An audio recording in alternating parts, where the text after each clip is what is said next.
Welcome back. Oregon's fish and wildlife are constantly at risk from people who break the law. But officers in Washington have come up with a way to fight these outdoor outlaws. As K2's Grant McComb explains, this year they're teaching you how to be their eyes in the woods.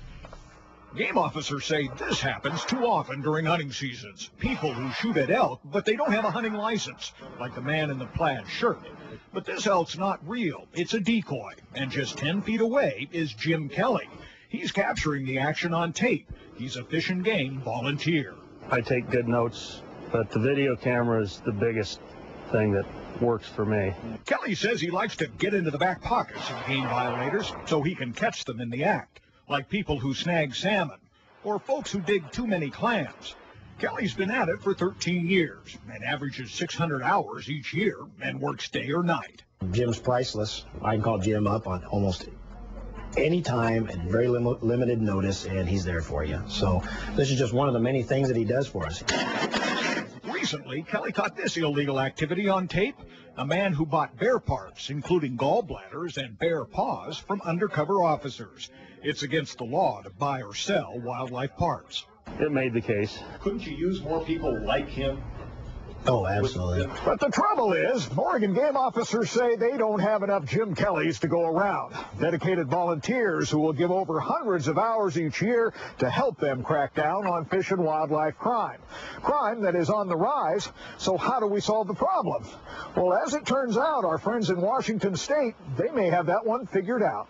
Concerned citizens, armed with the right knowledge, and assist the officers and become a deterrent to crimes and abuses of our wildlife. The program is called Eyes in the Woods, and it's been taught across Washington since 1998.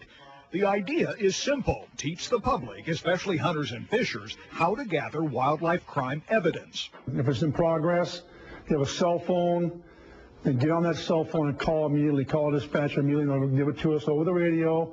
Direction of travel. We can head there and cut them off. Hundreds of volunteers have taken the class. Students watch wildlife crime videos, and they learn to take notes. Vehicle description, license plate numbers, even the color and type of clothing. 90783.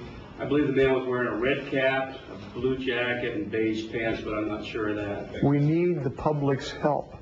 And with this class and the training that they receive, it actually puts trained people, trained eyes and ears out there watching and waiting to be able to help us. That much was certain 3 years ago when officers got a tip. They staked out an area at night using deer decoys. They caught 3 men who shot at the decoys and broke the law.